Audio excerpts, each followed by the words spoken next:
A future contract is available on R Limited that pays an annual dividend of ₹4 and whose stock is currently priced at ₹125। तो are limited का एक जो share है वो 125 रुपये में ट्रेड किया जा रहा है। आर लिमिटेड 4 रुपये का डिविडेंड पे करता है और आर लिमिटेड का जो शेयर है उसका एक फ्यूचर जो है वो अवेलेबल है मार्केट में।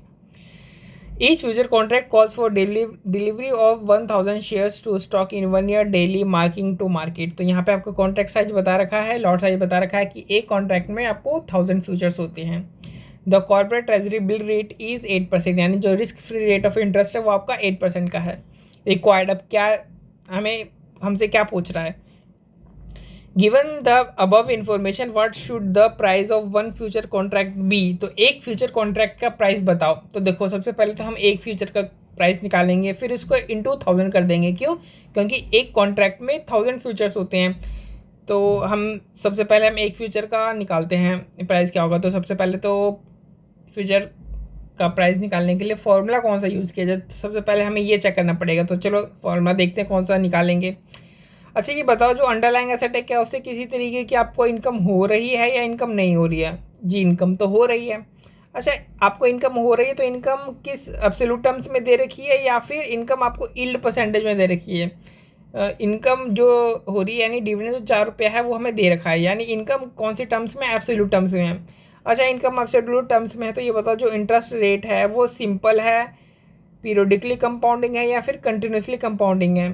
जाहिर सी बात है सिंपल इंटरेस्ट रेट यहाँ पे दे रखा है ना, कंटिन्यूसली कंपाउंडिंग है, पीरियडिकली कंपाउंडिंग है, तो कुछ भी बात ही नहीं कर रखा है। तो ये कौन सा इंटरेस्ट रेट है? ये सिंपल इंटरेस्ट रेट है।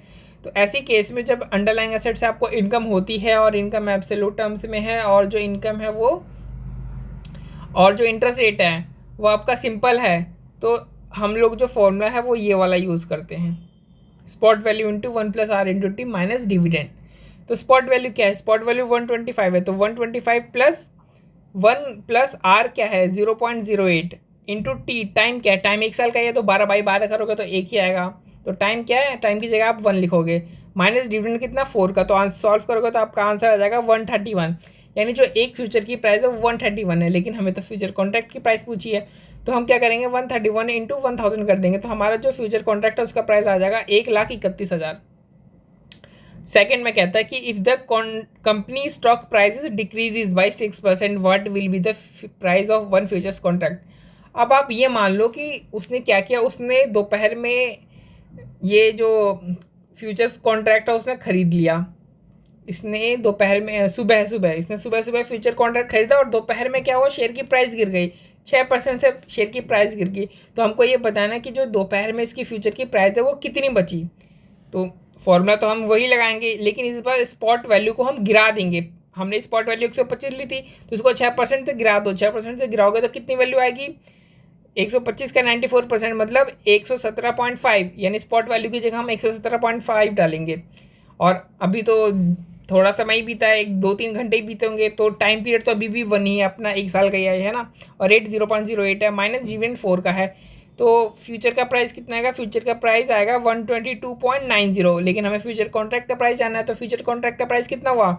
122,900 फ्यूचर 900 फ्यूचर का कॉन्ट्रैक्ट हो, यानी सुबह जो हमने फ्यूचर खरीदा था ना फ्यूचर कॉन्ट्रैक्ट, उसकी वैल्यू थी 1,31,000 और दोपहर तक उसकी वैल्यू हो गई 1,22,900। अभी पूरा एक दिन भी नहीं बीता है।